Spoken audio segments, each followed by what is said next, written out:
je me posais cette question. Comment est-ce que c'était possible? J'étais tellement chamboulée que je n'arrivais même pas à croire.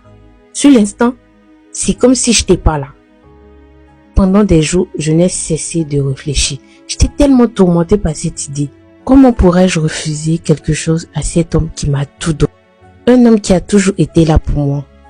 Un homme qui a fait de moi ce que je suis aujourd'hui. Comment pourrais-je le laisser mourir? À mes 22 ans, je n'avais jamais rien fait de moi-même. C'était toujours pas d'autres personnes. Alors, l'idée de vivre comme une pauvre, sans tous ces privilèges à laquelle j'étais habituée, c'était impossible, c'était inimaginable même. Je voyais comment les pauvres vivaient dans les rues, leur misère, leur lutte pour un tout petit confort. Est-ce que je pouvais vraiment vivre une vie comme ça? Non, c'était impossible.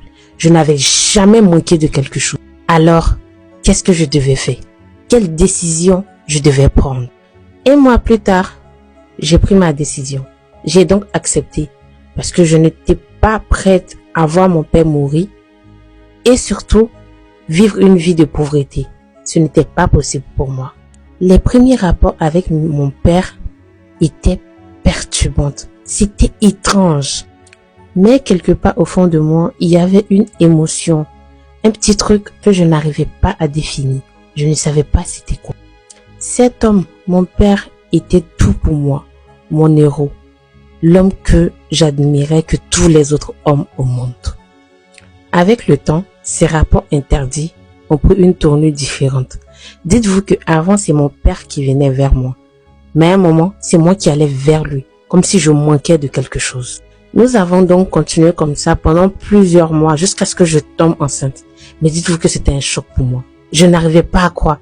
Malgré que j'étais tombée amoureuse de mon papa, mais toujours dans ma tête, il y a un truc qui me disait, ce que tu fais, c'est pas normal.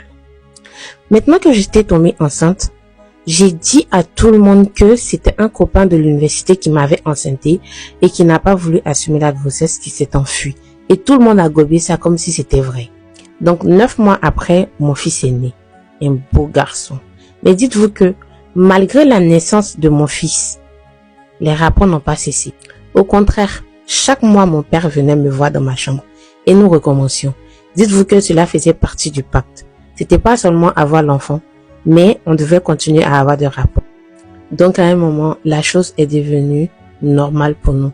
Parce que dans ma tête, c'était si j'arrête, mon père meurt et nous devenons pauvres.